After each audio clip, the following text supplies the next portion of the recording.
What's up, everyone? It's Recovery Kid Seth here for some more Fat Loss 101.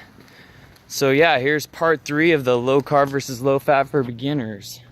So low fat diets, I'll just get straight into it. Low fat diets have been around for decades now. Back in the 60s, 70s,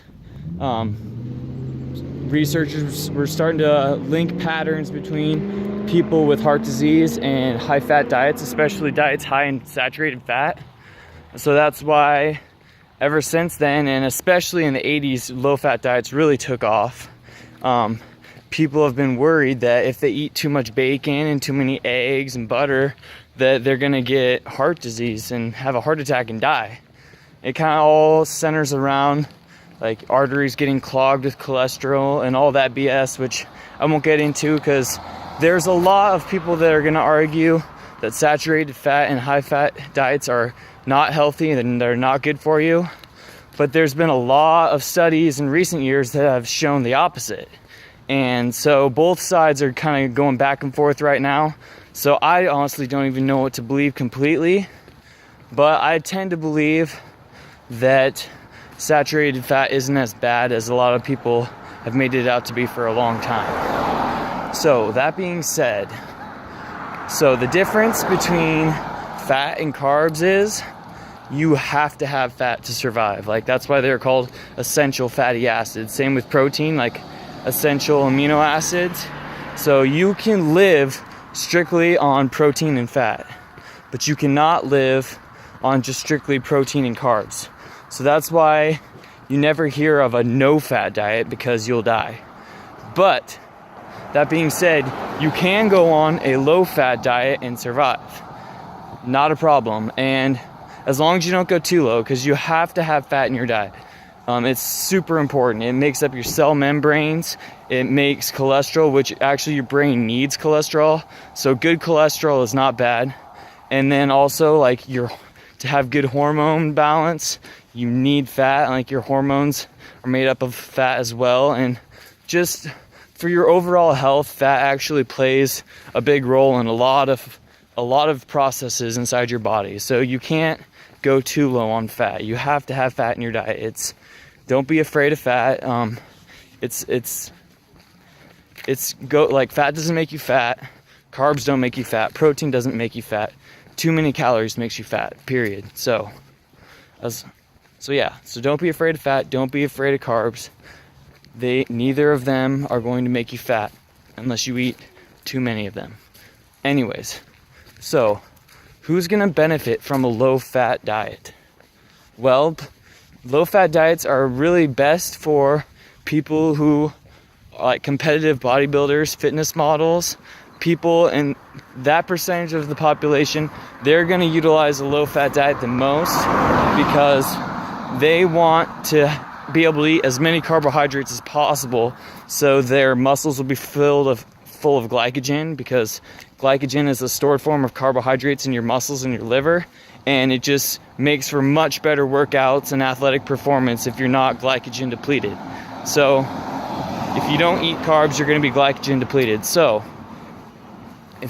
even just for your average Joe body or weight trainer, somebody lifting weights, or an athlete, low fat diets can be very beneficial to you as long as you eat enough.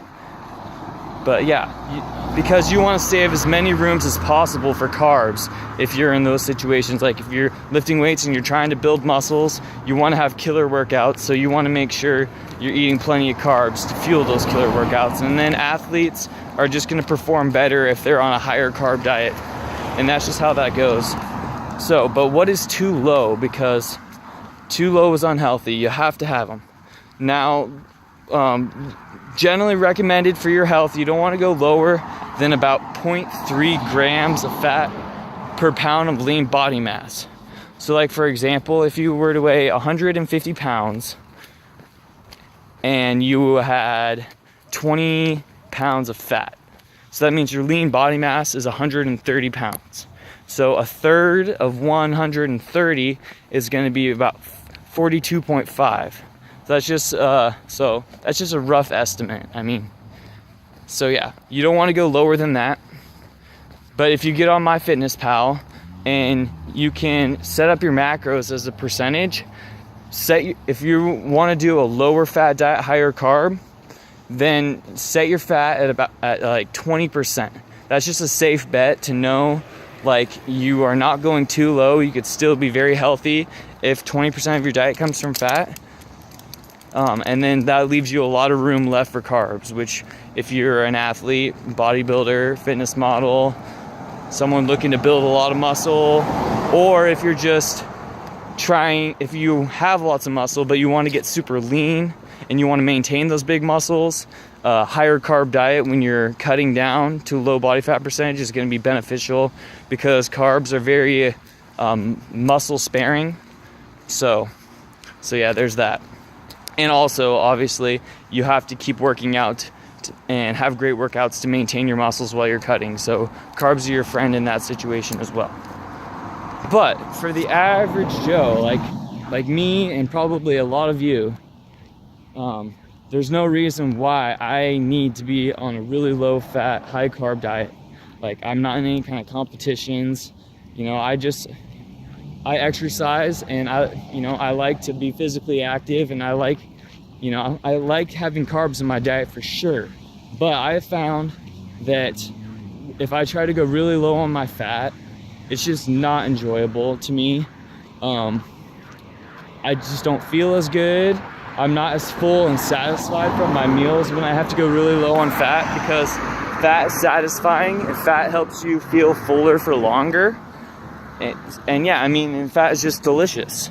And so when you go really low fat, it's very similar to going really low carb as far as your diet starts becoming very restrictive. You have to start avoiding a lot of foods.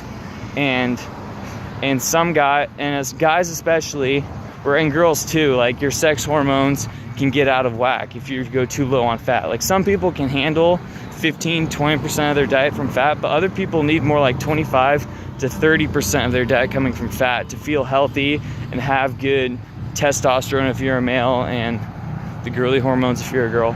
So yeah.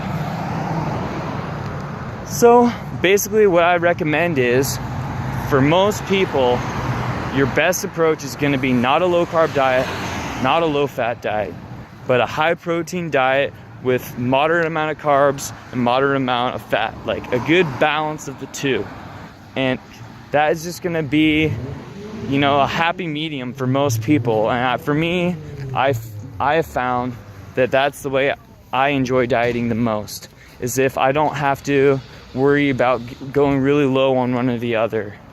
Because when you don't have to go super low on fat and you don't have to go super low on carbs, your diet is not restricted. So it's just way more sustainable, knowing that you could eat pretty much anything you want as long as you're getting your protein needs in and you're not going over your calories. Because that's really the only two things that really matter when it comes to weight loss. Is you have to make sure you're in a calorie deficit and you have to make sure you're getting sufficient protein.